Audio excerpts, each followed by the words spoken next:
Jay here for Stretford, Paddock. This is it. This is the big one. Manchester United facing Nottingham Forest at Old Trafford, the last league game of the season. Joining me for this preview is Academy Scoop Finn himself. Finn, you excited for this one? The last game at Old Trafford of the glorious 25-26 campaign. And we've had a bit of good news ahead of it. Well, I think it's good news. Yeah. That it looks like Michael Carrick has been given the job permanently. What do you make of all of that? Yeah, there's a lot of storylines happening kind of around the game. I think the match is almost the least important thing that's happening because, top four secured, almost definitely going to finish third. It's turned out to be a good end to the season. Lots of positives to look forward to. One of those being Michael Carrick staying on.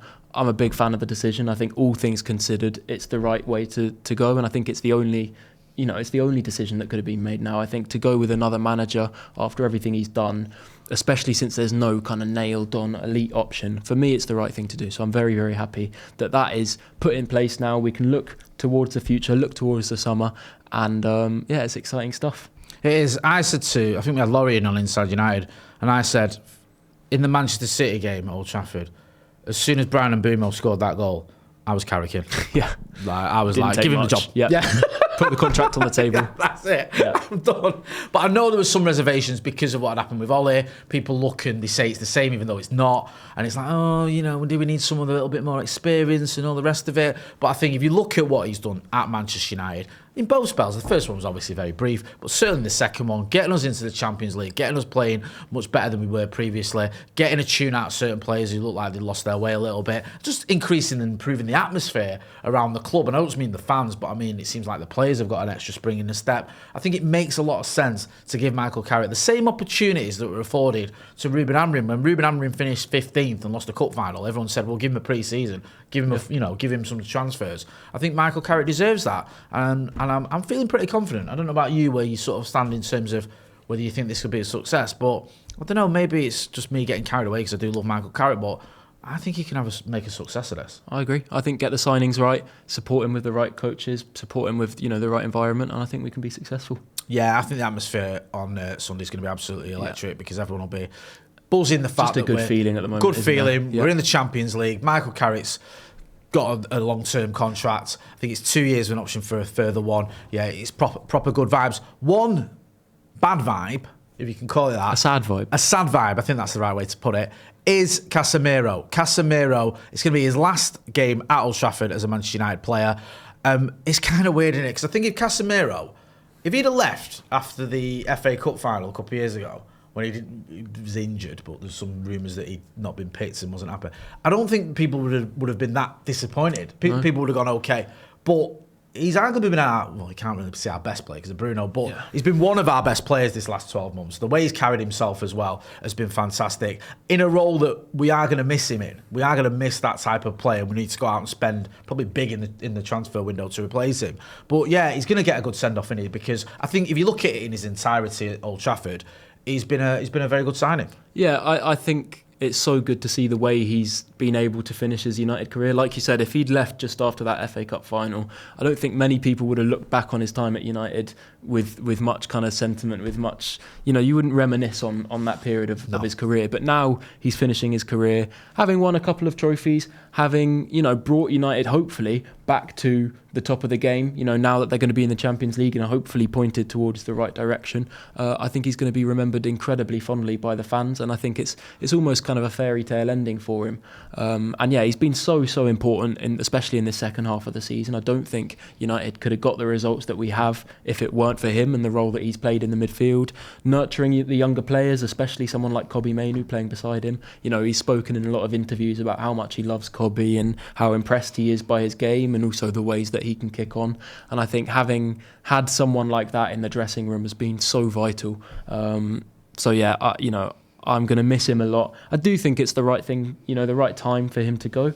Look to refresh with some younger, more, options for the future. I don't want people being sensible and saying the logical thing and what's right. All right. Just let your heart and sentiment rule your head. Slap a 6-year contract on the table.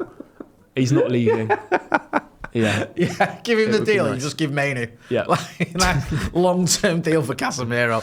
No, I agree with everything Yeah. you said. Yeah, it'd be sad to see him go. It's probably right. And it's nice to see a player actually leave Old Trafford with a pat on the back and a thanks for everything rather than we hate you and you were a waste of money, Yeah. which is usually post Alex Ferguson what happens. They usually leave under a cloud, don't they? Yeah. Or they leave on a free and you know, we've spent a load of money on him and it's like, oh, we've wasted that. I know he's obviously coming to the end of his contract, but it makes sense. And yeah, it's all good vibes. So yeah, we wish him well. I'm looking forward to seeing him in his last game. Before we get to minutes 11s, right, get your phones out, record yourself in landscape for 30 seconds or there or thereabouts with your score predictions and send them to paddockmatchday@gmail.com and we'll use that as part of our pre-match build-up for the watch-along. You're going to be, aren't you, Finn? Going to be there. Yeah, I'll be Finn watching your watch-along predictions.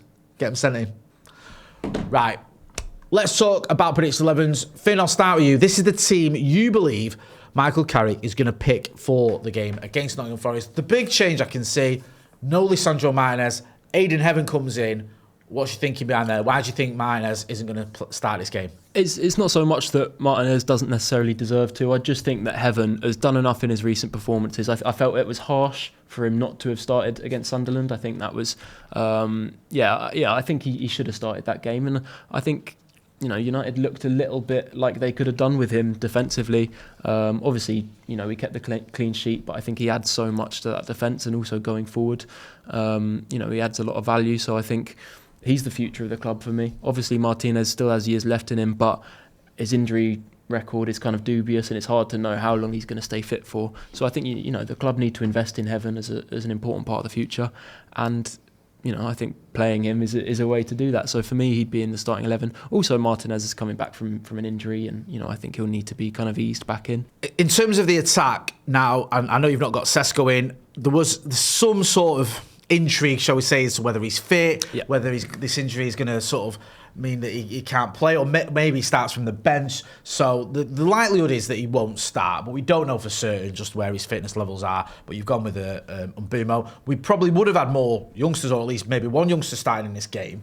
But we have got, anyone who watches Academy Review will know, we've obviously just had the FA Youth Cup final. We've also got a game, the under-21s, haven't we? Yep, on Saturday. So it's going to be difficult to put any of the young players you might have wanted to into this game because they've got games elsewhere, which is a bit annoying, and we spoke about it on the Academy Review, the FA sort of stitching us up as you did. Darren Fletcher's stupid scheduling. Darren Fletcher was very vocal after the FA Youth Cup final about his frustrations regarding this. You know, you would have hoped to see someone like maybe Shea Lacey, Chido Obi, players like that, Jim Thwaites maybe, or the Fletcher twins getting an opportunity maybe to start in a game like this where, you know, the season's sealed, it's the last home game, it's, you know, it's something that we've seen a lot in the past in you know, seasons gone by. Looks like that won't happen just because there's 17 hours between those games, the PL2 playoff final and this game on Sunday afternoon. I'd like to, you know, I hope that they'll still get on the bench, maybe a few of them, because I think, you know, they could still foreseeably get maybe a few minutes towards the end of the game. I think, you know, that's the least some of them deserve based on their performances throughout the season. So, yeah, there's a little bit of frustration there, but hopefully some opportunities still. Yeah, definitely. My team is not dissimilar to yours, to be honest with you, Finn. I've put Lisandro Martinez in. I actually think he might want minutes before the World Cup. I think he's not because he's had injury. Sorry, I think he might want a few more games, and I think the manager might look at that and go, okay, fair enough. And look, while Aiden Heaven's done very well, I think he could accept the idea of him not starting ahead of Lisandro Martinez. That's just my thinking. I don't know if it's true or not. We'll find out on Sunday afternoon. In terms of attack, I'm edging my bets with Sesko. I'm going with Mbumo up top. Obviously, if Sesko's fit and there's no issues there, he'll probably start. I've got Ahmad, who's similar to you, same as you really. Just Ahmad's not having a great spell, but I think it might be a time to, at Old Trafford, last home game of the season, let him start that game, and hopefully he can sort of play his way out of this dip in form that he's had, and end the season, or you know, towards the end of the season, on a bit of a high. Get involved in the chat in the comments. Let us know whether you agree with mine or Finn's team, and let us know what your teams are. Let's talk about Nottingham Forest. I don't want to dwell on them too much. They're safe. I think they're 16th in the league. They sort of edged away from the relegation trouble they were in. Yep. I think they've been for about 12 managers this season. Vitor Pereira is obviously the latest one who's done what he needed to do to get them over the line. The main player, when you talk about Forest, is obviously Elliot Anderson. We've been linked with him. City have been linked with him. The smart money would be on him, go to Manchester City. Also, another player that I wanted to mention just briefly. We were linked with him the other day. It came up that we're looking at Nico Williams, which was a bit of a strange one to me. I think he's, maybe he's an option at left back or left wing. I'm not too sure about that one, but they've got a decent team, haven't they? They have got some good players, whether it's Morgan Gibbs-White, who's had a good season again, Elliot Anderson. You look at was it Sangare, I think, was one of the midfielders who've been linked with as well. Yep. Nico Williams, I've just mentioned. There's a decent team there, isn't there? Yeah, I think until their recent upswing in momentum, which has taken them kind of away from the relegation zone, you would have looked at their squad and thought there's far too much talent there and ability there to be where they are in the league, especially after the season that they had, prior to this one. So it's no surprise that they have managed to be guided to safety.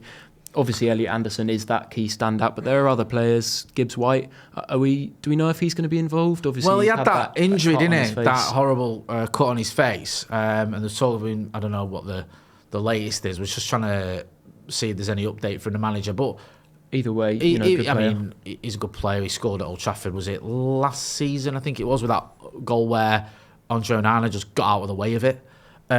So yeah. I think he's back in training anyway. He's back in training. I think he's been wearing a mask, so we'll see. Before I let you go, give us your score prediction, please. I think this might feel like a bit of a pre-season game, so it'll either be a boring, low-scoring 1-1, or, which is what I'm going to go for, I think I'm going to say 4-1. Love that. 4-1 United. Do you know what? Joe Smith sits there, right, every week, and he's always dead sensible and accurate, and it's pathetic. Yeah, we'll probably win it. It'll probably be 2-1 or something, or it might be a draw. No, I want you to come out with what the most sort of optimistic scoreline you can think of, and I like that. And Bruno is still going to break the assist record. Love that. I'm sure of it. You see, you've been spot on. I don't even think I can top that. So, what did you say? 4-1. I'll go 4-0. Right, get involved in the chat in the comments. Let us know what you think. Don't forget as well to send us your score predictions to paddockmatchday@gmail.com. You're going to see more of Finn on the channel, and you're also going to see him on the watch along. That's been Finn Academy Scoop. I'm Jay Moy. Don't forget to check out the merchandise, the link in the description, and thanks for watching.